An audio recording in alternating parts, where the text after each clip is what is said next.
Hello అండి, good morning అందరికీ నమస్తే. నేను మీ శ్రీనివాస్ని. ఈనాడు, ఆంధ్రజ్యోతి, సాక్షి, ఆంధ్రప్రభ 4 వార్తాపత్రికల్లో వచ్చిన వార్తలు, వాటిలో వాస్తవాలు, కొన్ని ముఖ్యమైన అంశాలు. 4 వార్తాపత్రికల్లో కామన్గా వచ్చే కొన్ని ఉంటాయి, వేరువేరుగా వచ్చే కొన్ని ఉంటాయి. మొత్తం మీద ఒక 20-25 టాపిక్స్ తీసుకొని వాటిలో వాస్తవాలు ఏంటి, ఉద్దేశాలు ఏంటి, ఉన్నది ఉన్నట్టు చెప్పుకుందాం. చివరి వరకు చూడండి, లైక్ చేయండి. మీ ప్రతి లైక్ ఇంపార్టెంట్ అనండి.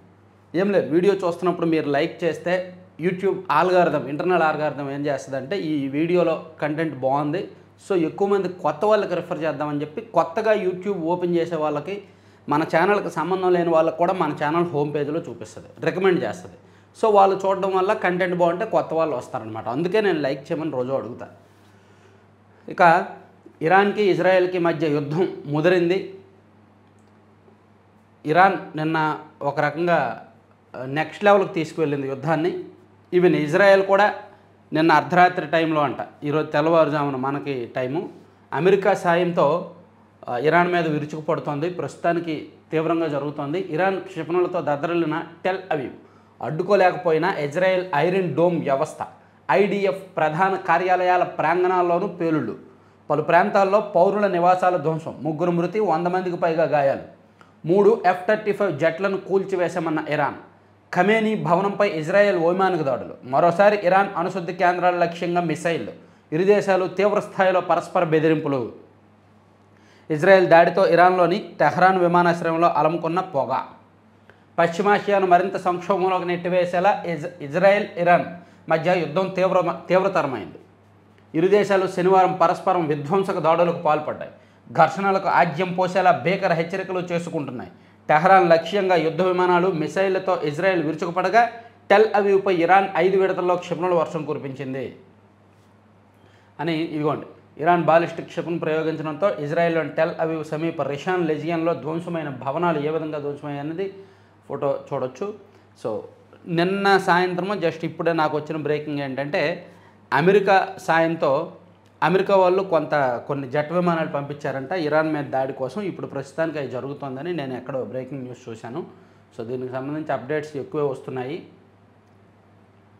ఇక నిన్న గద్దర్ అవార్డులు తెలంగాణ ప్రభుత్వం, అంటే అంతకుముందు నంది అవార్డులు ఉండేవి, తెలంగాణ ప్రభుత్వం దాన్ని గద్దర్ అవార్డులుగా మార్చి చిత్ర పరిశ్రమలో ఉన్న ప్రముఖులుగా అందించిందనమాట. సో దానిలో భాగంగా నిన్న ఈ కార్యక్రమం హైదరాబాద్లో జరిగింది. బాలీవుడ్, హాలీవుడ్ హైదరాబాద్కు రావాలి. బాలకృష్ణకు ఎన్టీఆర్ జాతీయ పురస్కారం అందిస్తున్న తెలంగాణ సీఎం రేవంత్ రెడ్డి, చిత్రంలో ఎఫ్డీసీ చైర్మన్ దిల్ రాజు, ఉప ముఖ్యమంత్రి బట్టి విక్రమార్క, ఉత్తమ నటుడు పురస్కారంతో అల్లు అర్జున్, ఉత్తమ నటి నివేదా థామస్. చిత్ర పరిశ్రమ గొప్పగా రాణించాలి. గద్దర్ ఫిల్మ్ అవార్డుల ప్రధానోత్సవంలో తెలంగాణ సీఎం రేవంత్ రెడ్డి హైదరాబాద్ హైటెక్స్ వేదికగా అంగరంగ వైభవంగా జరిగిన కార్యక్రమం. నిన్న ఈ కార్యక్రమం బాగా జరిగింది. ప్రముఖులందరూ వచ్చారు. చాలా కాలం తర్వాత, దాదాపుగా 12-13 ఏళ్ల తర్వాత ఈ అవార్డులు. ఇంతకుముందు నంది అవార్డులని ఎంతో ప్రెస్టీజియస్గా ఇచ్చేవాళ్ళు. కాంగ్రెస్ పార్టీ గవర్నమెంట్ ఉన్నప్పుడు, కిరణ్ కుమార్ రెడ్డి గారు సీఎంగా ఉన్నప్పుడు ఇచ్చారు. 2013లోనో 12లోనో అప్పటి నుంచి ఆపేశారు నంది అవార్డులు. సో మళ్ళీ ఇప్పుడు కాంగ్రెస్ పార్టీ అధికారంలోకి వచ్చిన తర్వాత, వచ్చిన ఏడాదికి గద్దర్ పేరుతో అవార్డులు ప్రకటించి ఇవ్వడం అనేది చిత్ర పరిశ్రమకు కాస్త ఊపునిచ్చే అంశం అన్నమాట. ఇక మరో విషయం చెప్పుకోవాలి. వరల్డ్ టెస్ట్ ఛాంపియన్షిప్లో సౌత్ ఆఫ్రికా గెలిచింది. అద్భుతమైన పోరాట పటిమ. ఫస్ట్ ఇన్నింగ్స్లో 138కి ఆల్అవుట్ అయిపోయిన సౌత్ ఆఫ్రికా సెకండ్ ఇన్నింగ్స్లో 282 చేస్తారు అని ఎవరైనా ఊహించారా? చేశారు. మార్క్రమ్ అద్భుత సెంచరీ అండ్ బవమా కెప్టెన్ ఇన్నింగ్స్తో ICC title, first ICC title అన్నమాట. పాపం వీళ్ళు ఇప్పటి వరకు ఫైనల్కి వచ్చి ఓడిపోయినవో, లేదంటే సెమీఫైనల్కి వచ్చి ఓడిపోయినవో ఉన్నాయి వరల్డ్ కప్స్లో చాలా సందర్భాల్లో. కానీ టెస్ట్ ఛాంపియన్షిప్ సౌత్ ఆఫ్రికా గెలుచుకుంది. దక్షిణాఫ్రికా ప్రపంచ టెస్ట్ ఛాంపియన్షిప్ను గెలుచుకుంది. ఐసీసీ టోర్నీల్లో కీలక మ్యాచ్ల్లో గెలుపు ముంగిట బాల్తా కొట్టే బలహీనతను అధిగమిస్తూ ఫైనల్లో సత్తా చాటింది. దక్షిణాఫ్రికా 5 వికెట్ల తేడాతో ఆస్ట్రేలియాను ఓడించి ఐసీసీ టైటిళ్ల కరువును తీర్చుకుంది. 282 పరుగుల లక్ష్యాన్ని 4వ రోజు శనివారం 5 వికెట్లు కోల్పోయి ఛేదించింది. మార్క్రమ్కు player of the match award లభించింది. ఫస్ట్ ఐసీసీ ట్రోఫీ అన్నమాట. వాళ్ళకి ఇంతకుముందు ఐసీసీ ట్రోఫీ లేదు. కానీ ఐసీసీ ట్రోఫీ గెలవడానికి కావాల్సిన అన్ని అర్హతలు దక్షిణాఫ్రికాకు ఉన్నాయి. దురదృష్టవశాత్తు చివరి నిమిషంలో బోల్తా పడడం, చివరి పోటీలో బోల్తా పడిన కారణంగా సౌత్ ఆఫ్రికా ఇప్పటి వరకు గెలుచుకోలేకపోయింది. ఇప్పుడు ఆ కరువు కూడా తీరిందన్నమాట. ఇక నిన్న నీట్ ఫలితాలు వచ్చాయి. నీట్ యూజీ ఫలితాలు వచ్చాయి. జాతీయ వైద్య విద్య ప్రవేశ పరీక్ష నీట్ యూజీ ఫలితాల్లో తెలుగు రాష్ట్రాల విద్యార్థులు సత్తా చాటారు. టాప్ 20లో 2, టాప్ 100లో 11 మంది ర్యాంకులు సాధించారంట తెలుగు విద్యార్థులు. నీట్ యూజీలో సత్తా చాటిన తెలుగు రాష్ట్రాల విద్యార్థులు రాజస్థాన్, మధ్యప్రదేశ్ విద్యార్థులకు తొలి 2 ర్యాంకులు, 5వ ర్యాంకు సాధించి అమ్మాయిల్లో తొలి స్థానంలో నిలిచిన ఢిల్లీ యువతి, తెలంగాణ టాపర్గా 18వ ర్యాంకర్ జీవన్ సాయి, ఏపీ టాపర్గా 19వ ర్యాంకర్ కార్తీక్ రామ్ అని ఇచ్చారు. టాప్ 20లో 18, 19 ర్యాంకులు మనకే వచ్చాయి. అలాగే టాప్ 100లో 11 ర్యాంకులు మన తెలుగు రాష్ట్రాల వాళ్ళకి వచ్చాయన్నమాట. ఇది ఒక గర్వకారణం. అందుకే మీరు చూసారో లేదో మొత్తం అంతా అడ్వర్టైజ్మెంట్లు అవే. నారాయణ, శ్రీ చైతన్య, నారాయణ, శ్రీ చైతన్య. వీళ్ళకి ఫీజులు లక్షలు వసూలు చేసి ఇదిగో అడ్వర్టైజ్మెంట్లకి దానికి దీనికి బీభత్సంగా వసూలు చేస్తారు. చూసారా, మొత్తం అన్ని పత్రికల్లో అన్ని పేపర్లో యాడ్లతో నింపేశారనమాట. నారాయణ, శ్రీ చైతన్య కలిపి వేరే వాళ్ళని రానివ్వరు. వీళ్ళే మెడికల్ ఒకళ్ళు, ఇంజనీరింగ్ ర్యాంకులు ఒకళ్ళు పంచుకుంటారనమాట. ఈ రెండు కలిపి పెద్ద మాఫియా, ఇది పెద్ద సిండికేట్ వ్యవస్థ. నారాయణ, శ్రీ చైతన్య ఒకప్పుడు 2 పోటీ పడేవి. కానీ ఈ 2 పోటీ పడడం వల్ల వీటి బలహీనతను క్యాష్ చేసుకుంటూ గాయత్రి, ప్రకాష్, తిరుమల లాంటి విద్యా సంస్థలు దూసుకొస్తున్నాయని చెప్పి వీళ్ళిద్దరూ ఒకటైపోయారు. అరే కొడితే నువ్వు కొట్టాలి లేదా నేను కొట్టాలి ర్యాంకులు, మనం పోటీ పడి వేరే వాళ్ళకి ర్యాంకులు ఇవ్వకూడదు, ఎప్పటికైనా మనమే ఉండాలని చెప్పి నారాయణ, శ్రీ చైతన్య కలిపి కొన్ని ఇన్స్టిట్యూషన్స్ ఏర్పాటు చేశాయి. ఇంజనీరింగ్ ఒక సంవత్సరం ఇంజనీరింగ్ ఒకరు తీసుకుంటారు, ఒక సంవత్సరం మెడిసిన్ ఒకరు తీసుకుంటారనమాట. వీళ్ళిద్దరు అలా కుమ్మక్కయ్యారు. అరే ఈ సంవత్సరం ఇంజనీరింగ్ ర్యాంక్ నీదిరా, ఈ సంవత్సరం మెడికల్ ర్యాంక్ నీదిరా అని అనుకుంటారనమాట. మామూలు సిండికేట్ కాదు ఇది, మామూలు కార్పొరేట్ దౌర్జన్యం కాదు ఇది. ఇక మరో విషయం ఏంటంటే అవినీతి రుజువు అయితే చర్యలే, నీతివంతమైన పాలన లక్ష్యం, 10 ముఖ్య సమస్యలపై దృష్టి పెట్టాలి. ఐవీఆర్ఎస్ ప్రజాభిప్రాయ సేకరణపై సీఎం చంద్రబాబు సమీక్ష. ప్రభుత్వ శాఖల్లో అవినీతిని సహించేది లేదని సీఎం చంద్రబాబు పేర్కొన్నారు. ఎక్కడైనా అవినీతి జరిగినట్టు రుజువు అయితే అధికారులు తక్షణ చర్యలు తీసుకోవాలని పేర్కొన్నారు. అధికారులే అవినీతి చేస్తే ఎక్కడైనా అవినీతి జరిగితే సీఎంఓలో ఉన్న అధికారులు తక్షణ చర్యలు తీసుకోవాలి. మరి సీఎంఓలో ఉన్న అధికారులే అవినీతి చేస్తే అవినీతి పరుల దగ్గర వాటాలు తీసుకుంటారు. వరే నువ్వు 10 రూపాయలు తిన్నావు, నాకు ఒక 3 రూపాయలు పంపించా, నీ జోలికి రాను అని. ఇప్పుడు అదే జరుగుతుంది. శాఖల వారీగా ప్రజల సంతృప్తి స్థాయంట. పింఛన్ల పంపిణీలో అవినీతి లేదని 85% మంది చెప్పారంట. ఉద్యోగుల ప్రవర్తన బాగుందని 83.9% మంది, ఇంటి దగ్గరే ఇస్తున్నారని 87.8% మంది అభిప్రాయపడ్డారు. అన్నా క్యాంటీన్లు పరిశుభ్రంగా ఉన్నాయని 80% మంది, ఆహారం నాణ్యత బాగుందని 79% మంది అభిప్రాయపడ్డారంట. ఆసుపత్రి వైద్య సేవలపై 68% మంది, రక్త పరీక్షలపై 55% మంది, ఉచిత మందుల పంపిణీపై 65.5% మంది సంతృప్తి వ్యక్తం చేశారంట. ఇది తప్పండి, ఇదంతా ఉత్తుతుంది. నిజంగా ప్రభుత్వ హాస్పిటల్కి వెళ్ళేవాడు ఎవడూ కూడా మళ్ళీ ఆ హాస్పిటల్కి వెళ్ళకూడదు అనుకునేంతగా అక్కడ సిబ్బంది ప్రవర్తిస్తారు. అక్కడ రక్త పరీక్షలు సరిగ్గా చేయరు, టైంకి చేయరు, సిబ్బంది సమాధానాలు సరిగ్గా ఉండవు. గవర్నమెంట్ హాస్పిటల్కి ఒకసారి వెళ్ళేవాడు మళ్ళీ ఇక్కడికి రాకూడదురా బాబు అని అనుకుంటారు 90% మంది. కానీ ఇక్కడ వీళ్ళకి అన్ని మోర్ దాన్ 60% పాజిటివ్ వచ్చిందంటే ఇదంతా పులిహార అర్థం చేసుకోవచ్చు. ఏదైతే బాగుందో ఏదైతే పాజిటివ్ మార్చేస్తారు, రిపోర్ట్లు మార్చేసి మరీ సీఎం గారి చేతుల్లోకి పెట్టేస్తారు. రిపోర్ట్లు మార్చకపోతే మళ్ళీ వాళ్ళకి తిడతారు కాబట్టి, క్లాసులు ఉంటాయి కాబట్టి. ఇక ఉచిత పంటల బీమాతోనే రైతుకు ఊరట. వైకాపా హయాంలో నిర్వీర్యమైన వ్యవస్థ ఫలితంగా పథకాన్ని ఎత్తేసిన కూటమి ప్రభుత్వం లోపాలు సరిదిద్ది అమలు చేస్తే 50 లక్షల మంది రైతు కుటుంబాలకు ప్రయోజనం. ప్రభుత్వంపై పడే అదనపు భారం 600 కోట్లకు పైగా. ఉచిత పంటల బీమా అమలు ద్వారా రైతు వాటా రూపంలో ఏడాదికి ప్రభుత్వంపై పడే అదనపు భారం 600 కోట్ల నుంచి 700 కోట్లు మాత్రమే. ఇదే సమయంలో 50 లక్షల మంది రైతు కుటుంబాలకు ఎంతో ప్రయోజనం కలుగుతుంది. చిన్న సన్నకారు రైతులపై ప్రీమియం భారం తగ్గుతుంది. సాగు చేసిన ప్రతి ఎకరానికి బీమా ఉందనే భరోసా లభిస్తుంది.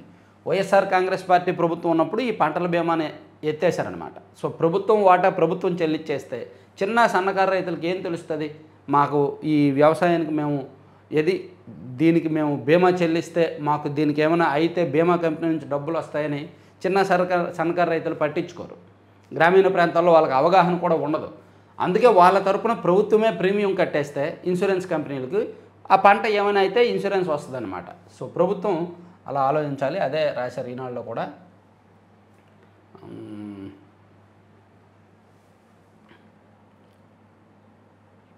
మొత్తం అంతా అడ్వర్టైజ్మెంట్లు నింపేశారు.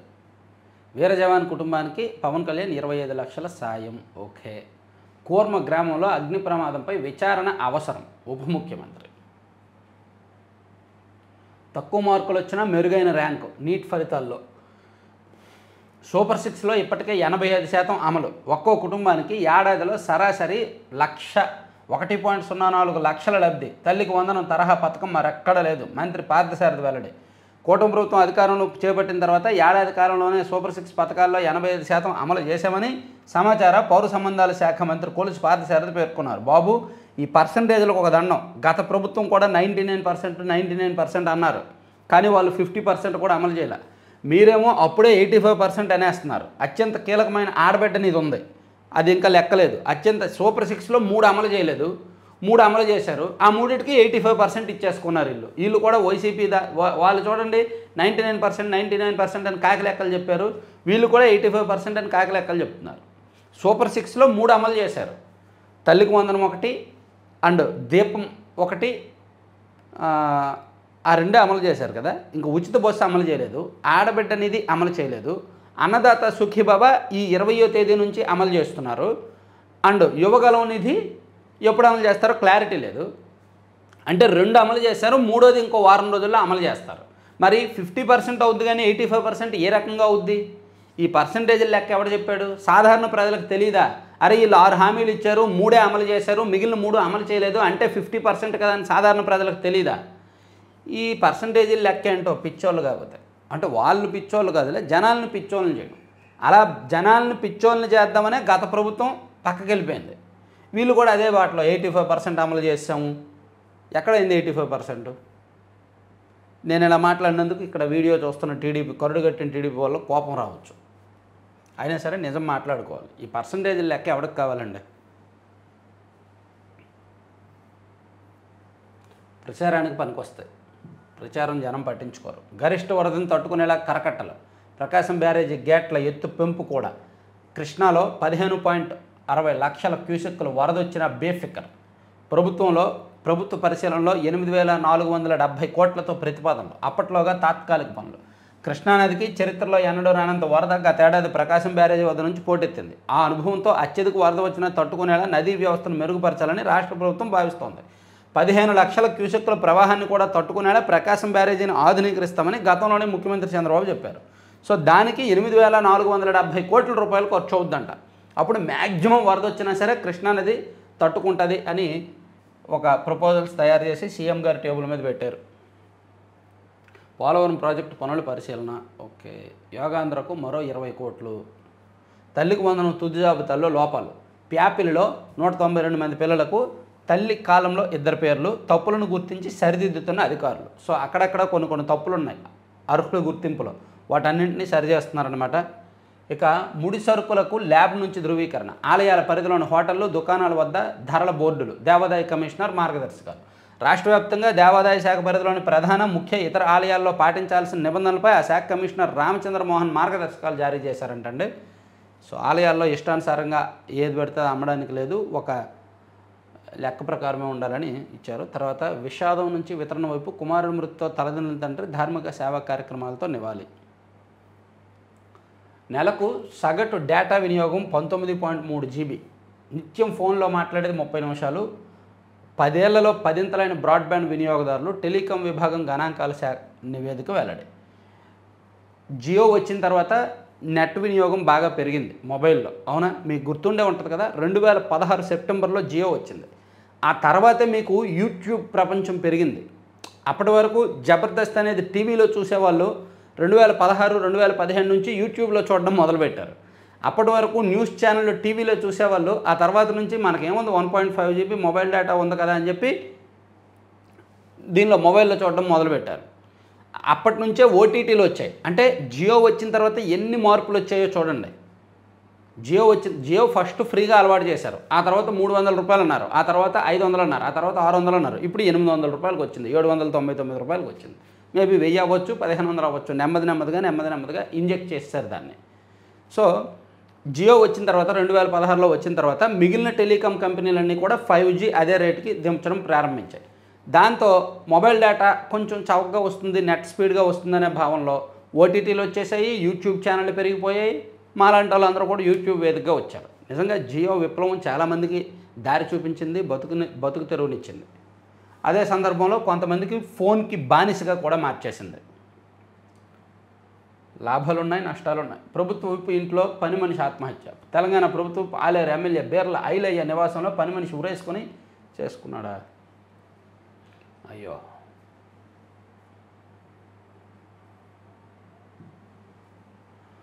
నిప్పును తట్టుకునే ప్యాకేజింగ్. పుట్టగొడుగులో విశిష్ట లక్షణాల ఆధారంగా రూపకల్పన. 700 నుంచి 800 డిగ్రీల ఉష్ణోగ్రతను తట్టుకునే లక్షణం. స్టార్టప్ను ప్రారంభించిన ఏపీ యువత. పుట్టగొడుగు రేకెత్తించే ఆలోచన జీవితంలో ఇద్దరు జీవితాలను మార్చేసింది. మైసీలియం ఆధారంగా ప్యాకేజింగ్ తయారీ ఆవిష్కరణకు దారితీసిన ఓ అంకుర సంస్థ ఏర్పాటు చేసేలా చేసింది. రిఫ్రిజిరేటర్, వాషింగ్ మిషన్ వంటి వస్తువులను ప్యాకింగ్ చేసేందుకు థర్మాకోల్, స్టైరోఫార్మ్లు ఎక్కువగా ఉపయోగిస్తారు. వాటికి త్వరగా మండే గుణం ఉండడంతో అగ్ని ప్రమాద సమయాల్లో ఆస్తి నష్టం జరుగుతుంది. దానికి ప్రత్యామ్నాయంగా మైసీలియం ఆధారంగా ప్యాకేజింగ్ను కాకినాడ జిల్లా తునికి చెందిన ఇద్దరు చేశారంటండి. Mycelium packaging. ఓకే. తర్వాత ఆరోపణలు నిరూపించకపోతే ఎమ్మెల్యే పదవికి రాజీనామా చేస్తారా? జగన్కు మంత్రి సవితా సవాల్. ధాన్యం రైతులకు 941 కోట్ల బకాయిలు చెల్లింపుల కోసం ఎదురుచూపులు. చిరు వ్యాపారులకు హాకర్ జోన్లు. ప్రధాన నగరాల్లో కనిష్టంగా 5, గరిష్టంగా 8 ఏర్పాటు. వ్యాపారులకు గుర్తింపు కార్డులు. పోలీసులపై చెవిరెడ్డి జులుం. పోలీస్ స్టేషన్ ముందు ధర్నా చేస్తానని బెదిరింపు. ప్రకాశం జిల్లా పొదిలి పోలీస్ స్టేషన్లో శనివారం సాయంత్రం వైకాపా మాజీ ఎమ్మెల్యే చెవిరెడ్డి భాస్కర్ రెడ్డి కొద్దిసేపు హల్చల్ చేశారు. పొదిల్లో ఇటీవల వైఎస్ జగన్ పర్యటనలో మహిళలపై రాళ్లు రుబ్బిన కేసులో నిందితులను పోలీసులు అరెస్ట్ చేశారు. వారిని పరామర్శించేందుకు పోలీస్ స్టేషన్కు వచ్చిన వైకాపా నాయకులతో కలిసి వచ్చిన చెవిరెడ్డి భాస్కర్ రెడ్డి పోలీసులపై దౌర్జన్యం చేశారు. ఈ వీడియో చాలామంది చూసే ఉంటారు. చెవిరెడ్డి భాస్కర్ రెడ్డి గారు పోలీసుల మీద నోరేసుకొని పడిపోయి అది ఇది అని చెప్తూనే ఉన్నారు. ఏంటో వైసీపీ వాళ్ళు పోలీసులతో ఎందుకు గొడవ పెట్టుకుంటున్నారో. వైసీపీ వాళ్ళ శత్రువులు పోలీసులు కాదు, ప్రభుత్వం. టీడీపీ వాళ్ళు జనసేన వాళ్ళు. వాళ్ళతో పోరాడాలి తప్ప పోలీసులతో పోరాడకూడదు. పోలీసులు అనేది వాళ్ళు కేవలం పావులు మాత్రం అధికార పార్టీకి. వైసీపీ అధికారంలో ఉన్నా సరే పోలీసులను పావులుగా వాడుకుంటున్నారు, వీళ్ళు అదే చేస్తున్నారు. సో మీరు పోలీసులను శత్రువులుగా చూడొద్దు, పోలీసులతో గొడవ పడద్దు. జగన్ ఇక జైలుకే. కుమ్మినేని నిర్దేశిగా విడుదలైనట్టు వైకాపా శ్రవణ సంబరాలు. లిడ్ క్యాప్ చైర్మన్ పిల్లిమాని కేవలరావు సంబరాలు. ఓకే, పక్కన పెడదాం. తర్వాత సాక్షికి వెళ్తే సాక్షి తక్కువ మార్కులకే మంచి ర్యాంకులు. నీట్ ఫలితాలు విడుదల. రాష్ట్రం నుంచి 36,776 మంది అర్హత. టాప్ 100 ర్యాంకుల్లో 6 ఏపీ విద్యార్థులు. నాకు చెప్పుకున్నాం కదా అదే. తర్వాత తిరుచానూరులో మరో ఆలయం కూల్చివేత. అర్ధరాత్రి జేసీబీతో నాగాలం ఆలయం కూల్చివేత. టీడీపీ నేత కృష్ణమూర్తి నాయుడు నిర్వాకం. ఆగ్రహంతో చుట్టుముట్టిన దామినేడు గ్రామస్తులు. మహిళలని అని కూడా చూడకుండా దుర్భాషలాంటి టీడీపీ నేత రౌడీ మోకలతో కలిసి వారిపై దాడి. నకిలీ పత్రాలు సృష్టించి ఈనాంభూమి కొట్టేసే కుట్ర. మండిపడిన ప్రజలు, హిందూ సంఘాలు ప్రతినిధులు. ఏంటి నకిలీ పత్రాలు సృష్టించి ఆలయాలు కూడా కొట్టేస్తున్నారా? అంత మదమెక్కిందా? దీనిలో వాస్తవాలు ఏంటో కనుక్కోవాలి. అంటే నాకు తెలీదు, అది నేను ఫాలో అవ్వలేదు. చూస్తాం అక్కడ ఉన్న మన సబ్స్క్రైబర్స్ని కానీ మన ఫాలోవర్స్ని ఎవరినైనా అడిగి నాకున్న సోర్స్ ఉపయోగించి నిజమేంటనేది వెరిఫై చేసి చెప్తాను. తర్వాత పొగాకు రైతుల సమస్య డైవర్ట్ చేయడానికి ఇంత దుర్మార్గమా? రైతు సమస్యలు పట్టించుకోకుండా వారిపైన ఎదురు కేసులా? సీఎం చంద్రబాబు నిలదీసిన వైఎస్ఆర్సీపీ అధ్యక్షుడు వైఎస్ జగన్. రైతులను పరామర్శించడానికి వెళ్ళి వేలాది మందితో బల ప్రదర్శన చేసి అవతల వాళ్ళని రెచ్చగొట్టి గొడవకు కారణమైంది ఎవరు? మద్దతు ధర దక్కక పొగాకు రైతులు అన్యాయానికి గురవుతున్నారు. అన్నదాతను పరామర్శించి భరోసా కల్పించేందుకు పొదులకు వెళ్ళే సంఘీభావంగా దాదాపు 40,000 మంది రైతులు ప్రజలు వచ్చారు. మేము వెళ్తున్న మార్గంలో 40 మంది టీడీపీ కార్యకర్తలను పెట్టి ఉసుగొల్పారు. సేమ్ మీరు అంగల్లో చేసింది, మీరు ఎర్రగొండపాలెంలో చేసింది, మీరు భీమవరంలో చేసింది, మీరు గత 5 ఏళ్లలో చేసిందే వీళ్ళు ఇప్పుడు చేస్తున్నారని నేను అనుకుంటున్నా. సో మీరు నేర్పిందే అది. అందుకే నేను నిన్న సాయంత్రం వీడియో కూడా చేశాను. మీరు నేర్పిన నీచమే జగనన్న అని. ఇక దాడులు, ప్రతివాదులు. టెల్ అవీవ్పై విరుచుకుపడిన ఇరాన్పై ఇజ్రాయెల్ క్షిపణుల వర్షం. మరో 2 ఇరాన్ కీలక అధికారుల మృతి. ఇక పత్రికా స్వేచ్ఛ అణచివేత. ప్రజాస్వామ్యానికి గొడ్డలు పెట్టు. ఇదిగో మాట్లాడితే ఈ పత్రికా స్వేచ్ఛ అంటారు. వీళ్ళు రాసేవన్నీ నీచమైన వార్తలు ఉంటాయి. చెప్పే డిబేట్లలో చెప్పే మాటలన్నీ కూడా శృతి మించి, హద్దులు మించి అసభ్యకర పదాలు ఉంటాయి. దాన్ని ఎవరైనా అడ్డం చెప్తే, ఎవరైనా కేసులు పెడితే పత్రికా స్వేచ్ఛ అని ముందుకు వచ్చేస్తారు మేధావులందరూ.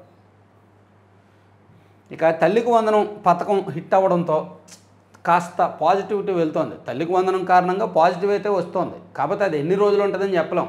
ఒక వారం 10 రోజుల్లో పోద్ది. ఈ పాజిటివ్ ఎక్కువ కాలం ఉండదు ఈ తల్లికి వందనం వైబ్స్. సో దాని మీద వైసీపీ వాళ్ళు యాడవడం, దానికి వ్యతిరేకంగా ప్రచారం చేయడం కూడా మొదలుపెట్టారు. తల్లికి వందనం మీద ఏదో ఏడుపు కొట్టు వార్తలు ఏవో రాస్తున్నారు అనమాట.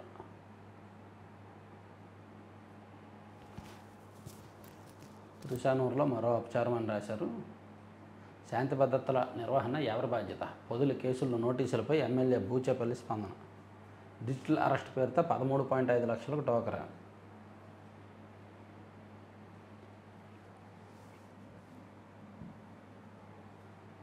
దాడులు ప్రతిదాడులు. 274కు చేరిన మృతుల సంఖ్య. మెడికల్ కాలేజీలో 33 మంది చనిపోయారు. వారిలో 5గురు ఎంబీబీఎస్ విద్యార్థులు, మరొకరు 14 ఏళ్ల స్థానిక బాలుడు. మిగతా మృతుల వివరాలపై అస్పష్టత.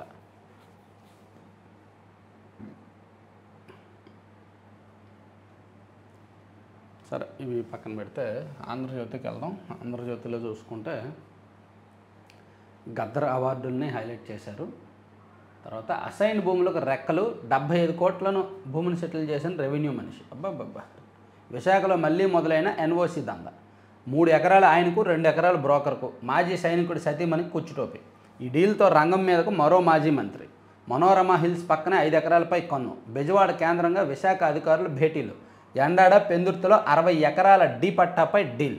ఏడాది క్రితం ఆయన కరుడుగట్టిన వైసీపీ నేత. పేదల చేతుల్లో ఉన్న అసైన్డ్ భూములతో ఉమ్మడి విశాఖ జిల్లా కేంద్రంగా పెద్ద వ్యాపారమే చేశారు. ఆనాటి ప్రభుత్వంలో ముఖ్య పాత్రలో ఉన్న ఓ ఐఏఎస్ కుమారుడు అల్లుడితో కలిసి అసైన్డ్ భూముల చక్రం తిప్పారు. భీమిలి, పెందుర్తి, ఎండాడ, భోగాపురం ప్రాంతాల్లో అత్యంత ఖరీదైన భూములను హస్తగతం చేసుకుని ఒప్పందాలు చేసుకున్నారు. సో వైసీపీ ఓడిపోయిన తర్వాత పార్టీ మారినా, ప్రభుత్వం మారినా సరే భూదోపిడీ స్వభావం మారలేదంట.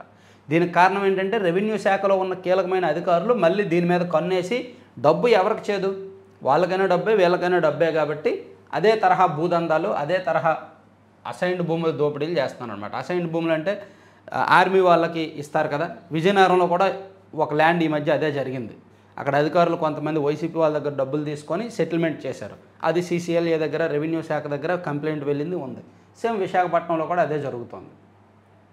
సో ఇక్కడ ప్రభుత్వం మారినా సరే ఈ రెవెన్యూ లీలలు, ఈ భూ కబ్జాలు, భూదందాలు ఆగట్లేదు. దానికి బాధ్యత మాత్రం ఈ ప్రభుత్వానిదే. తర్వాత అవినీతి ఉండొద్దు, జీరో కరప్షన్ లక్ష్యంగా ఏపీ. ఈ కబుర్లు చెప్పడానికి ఏం తక్కువ లేదు అసలు. అత్యధిక మార్కులు 686. ఈసారి నీట్ కట్టడం, తగ్గిన మార్కులు, ఉత్తీర్ణత సంఖ్య ఓకే. ఇరాన్లో భారీ విధ్వంసం ఓకే. విమాన ప్రమాదంపై ఉన్నత స్థాయి కమిటీ. కూలడానికి కారణాలపై పరిశీలన. భవిష్యత్తు భద్రతపై రోడ్ మ్యాప్. 3 నెలల్లో కమిటీ నివేదిక వస్తుంది. యాక్సిడెంట్లో తండ్రిని కోల్పోయా, బాధిత కుటుంబాల ఆవేదన అర్థం చేసుకోగలను.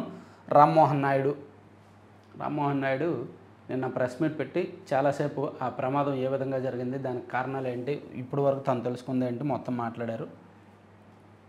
తర్వాత వైసీపీ ఆరోపణలు నిరూపిస్తే రాజీనామా చేస్తా. జగన్ రాజీనామా చేస్తారా? మంత్రి సవితా సవాల్.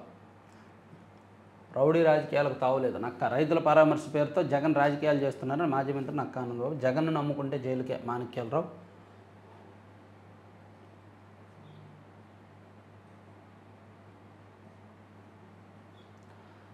ఆ ఫీజులు ఎవరి ఖాతాలోకి? 2023-24 ఉన్నత విద్య ఫీజులపై జమపై సందిగ్ధత. వైసీపీ హయాంలో 3 క్వార్టర్ల బకాయి. దీంతో విద్యార్థుల నుంచే కట్టించుకున్న కాలేజీలు, కొన్ని కాలేజీలకు మాత్రం వసూలు కాని పోయినాం. ఇప్పుడు ఆ ఫీజులు ఎవరి ఖాతాల్లో వేయాలి? చెల్లింపు వివరాలు సేకరిస్తున్న ప్రభుత్వం.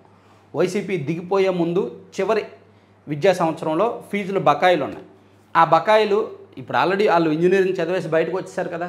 సో వాళ్ళు కాలేజీలకు కట్టేసి, ఫీజులు కట్టేసి బయటకు వచ్చారు. సో ఇప్పుడు విద్యార్థులకు ఆ డబ్బులు ఇవ్వాలా, మీరు ఫీజులు కట్టేశారు కాబట్టి, లేదా కాలేజీలకు ఇవ్వాలా అనేది విషయంలో ప్రభుత్వం కాస్త సందిగ్ధావస్థలో ఉంది అని రాశారు. ఆ వివరాలన్నీ సేకరిస్తున్నారంట. ఇక ప్రతి కుటుంబానికి 1.04 లక్షల లబ్ధి. తల్లికి వందనంతో ఆర్థిక ఆసరా. మార్కాపురంలో ఓ కుటుంబానికి 65,000. చంద్రబాబు కృతజ్ఞతలు తెలిపిన తల్లిదండ్రులు. ఓకే. అమ్మమ్మ కళ, నాన్న ప్రోత్సాహం. రోజుకు 14 గంటల పాటు చదువు. మాక్ టెస్టుల్లో దొరికిన తరపులు పునరావృతం కాకుండా సాధన. దక్షిణాది టాపర్గా నిలవడం సంతోషం. కాకర్ల జీవంత్ సాయి కుమార్ 18వ ర్యాంక్ వచ్చింది కదా, అతనితో ఆంధ్రజ్యోతి ఇంటర్వ్యూ వేశారు. తర్వాత పోలవరం పనులు ఎలా జరుగుతున్నాయి? పోలవరాన్ని పరిశీలించిన కేంద్ర జల సంఘం, అదొకటి చూడొచ్చు. తర్వాత ఆంధ్రప్రభ ఆంధ్రప్రభలో కూడా అంటే ఈరోజు పెద్ద ఇంపార్టెంట్ ముఖ్యమైన స్పైసీ లాంటి వార్తలు ఏమి లేవు. ఏదో అలా అలా అలా అలా వెళ్ళిపోతుంది అంతే. భీకర యుద్ధం ఇజ్రాయెల్ ఇరాన్ మధ్య పరస్పర హననకాండ బాగా ఇచ్చారు. పరస్పర హననకాండ. ఇక సంక్షేమ సందడి ఒకే నెలలో 3 పథకాలు. తల్లికి వందనం, అన్నదాత సుఖీభవ, కొత్త పింఛన్లు బాగా రాశారు. తల్లికి వందనం ఆల్రెడీ ఇచ్చేశారు. అన్నదాత సుఖీభవ 20వ తేదీ ఇస్తున్నారు. కొత్త పింఛన్లు కూడా 1వ తేదీనే ఇచ్చారు. అది ఓకే. తర్వాత నీటిలో తగ్గిన మొత్తంతో ఏఐ పోలీసింగ్ దర్యాప్తులో మున్ముందు మరింత కీలకం. ట్రాఫిక్ కంట్రోల్లోనూ ఇదే అస్త్రం. రోడ్డు ప్రమాదాల నియంత్రణకు మరో తంత్రం. మార్గదర్శకాలు రూపకల్పన చేస్తున్న పోలీస్ శాఖ ఇప్పటికే ప్రయోగాత్మకంగా విజయవాడలో అమలు. ప్రపంచవ్యాప్తంగా అన్ని రంగాల్లోనూ అడుగుపెట్టేసిన ఆర్టిఫిషియల్ ఇంటెలిజెన్స్ను వినియోగించుకోవడంలో మన రాష్ట్ర పోలీస్ శాఖ కూడా ముందు వరుసలో ఉంటుంది. గత ప్రభుత్వం ఉన్నప్పుడు పోలీస్ శాఖ నిర్వీర్యం చేసి కనీసం వాళ్ళ దగ్గర ఉన్న ఫింగర్ ప్రింట్స్ డేటా మెయింటెనెన్స్ కూడా డబ్బులు ఇవ్వలేదు. వాళ్ళ దగ్గర ఉన్న డేటాబేస్ సర్వర్ల మెయింటెనెన్స్ కూడా డబ్బులు ఇవ్వలేదు గత ప్రభుత్వం. సో ఇప్పుడు ఆ తప్పులు లేకుండా కొంత సరిదిద్దుతున్నారని చెప్పుకోవచ్చు. అయితే టైం పడుతుంది. ఇక లో వోల్టేజీ కళ్ళెం ఎప్పుడు అతిగతి లేని ఆర్డీఎస్ఎస్ నాణ్యమైన విద్యుత్ సరఫరా లక్ష్యం. ప్రభుత్వ పథకానికి తూట్లు కాలపరిమితి ముగుస్తున్న 20% కూడా పూర్తి కాలేదంట. కమిషన్లు గోల. వర్క్ ఆర్డర్ కావాలంటే కమిషన్ కొట్టాల్సిందే. ఒక్కో కార్పొరేషన్కు ఒక్కో నిబంధన. ఎస్సీ ఎస్టీ పారిశ్రామికవేత్తలకు మొండి చేయి. చితికిపోతున్నామంటూ గొగ్గోలు. రాష్ట్ర ప్రభుత్వ ఆదేశాలను బేఖాతరు చేస్తున్నారనే విమర్శలు. కమిషన్లు ఇస్తేనే సప్లై ఆర్డర్లు చేతికి అందుతున్నాయి, లేదంటే మొండి చేయి చెప్తున్నారనే విమర్శలు వెల్లువెత్తుతున్నాయి. ఇదంతా జనరలైజ్ చేసి రాశారు. విశాఖలో యోగాంధ్ర కోలాహలం. ఓకే. ఉక్కులో మళ్ళీ వీఆర్ఎస్. ఈసారి భారీ స్పందన. మారిన పని వేళలు కఠిన నిబంధనలే కారణమా. ఇప్పటికే వేలాది మంది కాంట్రాక్ట్ కార్మికుల తొలగింపు. విశాఖపట్నంలో స్టీల్ ప్లాంట్లో మరోసారి వీఆర్ఎస్ స్వచ్ఛంద ఉద్యోగ విరమణ పథకం అమలు చేయబోతున్నారు. మ్యాక్సిమం ఎంప్లాయీస్ని తగ్గించేసి ఖర్చు తగ్గించుకునే ప్రయత్నాలు జరుగుతున్నాయి అన్నమాట. అది ఇచ్చారు. తర్వాత అంతే. ఆంధ్రప్రభ కూడా అయిపోయింది. ఈనాడులో నేషనల్ అంశాలకు ఒకసారి వెళ్దాము. జాతీయ స్థాయిలో ఉన్న అంశాలే ఉన్నాయి. ఇప్పట్లో శుద్ధి అనుమానమే. ఇజ్రాయెల్ దాడితో ఇరాన్ అణు కార్యక్రమంపై నీళ్లు. ఇరాన్ అణు కేంద్రాలను తీవ్రంగా దెబ్బతీశామని ఇజ్రాయెల్ చెబుతోంది. నిజంగా అదే జరిగి ఉంటే ఇరాన్ అణు కార్యక్రమానికి శరాఘాతమేనని, మళ్ళీ అణుశుద్ధిని మొదలు పెట్టాలంటే నెలలు సంవత్సరాలు ఆలస్యం కావచ్చని నిపుణులు అంచనా వేస్తున్నారు. అణుశక్తి కేంద్రాలకు అవసరమైన యురేనియంను తయారు చేసే విషయంలో ఇంకా సాధించాల్సింది చాలా ఉన్న సమయంలో ఇజ్రాయెల్ దాడితో అది మరింత జాప్యం కావచ్చు అంటున్నారు. ఇజ్రాయెల్ లక్ష్యం అదే. ఇరాన్ వాళ్ళు అణు కార్యక్రమం చేయకూడదు అనేది. ఇక అప్రమత్తంగా ఉండండి. ఇజ్రాయెల్ పాలస్తీనాలోని భారత పౌరులకు అడ్వైజరీ జారీ. పశ్చిమాసియా పరిస్థితి ఆందోళనకరం. అణు చర్చలు జరగాల్సిందే. ట్రంప్. పరస్పర ప్రయోజనకర ఒప్పందం జరగాలన్న పుతిన్. ఇద్దరు నేతల ఫోన్ సంభాషణ. ఇరాన్కు రెండో అవకాశం ఇస్తున్నాం. ఇప్పటికైనా అణు ఒప్పందానికి సిద్ధపడండి, లేదంటే ఏమీ మిగలదు. ట్రంప్ స్పష్టీకరణ. నేడు అణు చర్చలు ఉండవు. ఇరాన్ తన అణు కార్యక్రమాన్ని నియంత్రించుకునే అంశంపై త్వరగా ఒక ఒప్పందానికి రావాలని అమెరికా అధ్యక్షుడు డొనాల్డ్ ట్రంప్ స్పష్టం చేశారు. ఇజ్రాయెల్ దాడులు చేస్తున్న నేపథ్యంలో మరింత విధ్వంసం నుంచి తప్పించుకోవడానికి ఇరాన్ నాయకత్వానికి ఇది రెండో అవకాశం అని ఆయన పేర్కొన్నారు. అమెరికా అధ్యక్షుడు డొనాల్డ్ ట్రంప్ ఎంత స్వార్థం, ఎంత దుర్మార్గంగా ఉన్నాడో చూడండి. రష్యాకి ఉక్రెయిన్కి యుద్ధం జరిగితే ఉక్రెయిన్ని లొంగదీసుకొని ఉక్రెయిన్ని బెదిరించి భయపెట్టి మీ దగ్గర ఉన్న లోహాలు మాకు ఇచ్చేయండి, మీ దగ్గర ఉన్న ఖనిజాలు మాకు ఇచ్చేయండి, మీ దగ్గర ఉన్న సంపద మాకు ఇచ్చేయండి అని చెప్పి వాళ్ళతో బేరం. ఇక్కడ ఇరాన్కి ఇజ్రాయెల్కి యుద్ధం జరుగుతుంటే ఇరాన్ని బెదిరించడం. ఇండియాకి పాకిస్తాన్కి యుద్ధం జరుగుతుంటే పరోక్షంగా యుద్ధం మేమే ఆపాము, వాళ్ళతో వ్యాపారం చేస్తామని చెప్పామని చెప్పి యుద్ధం ఆపినట్టు బిల్డప్ కొట్టి పాకిస్తాన్కి పరోక్షంగా సహకరించడం.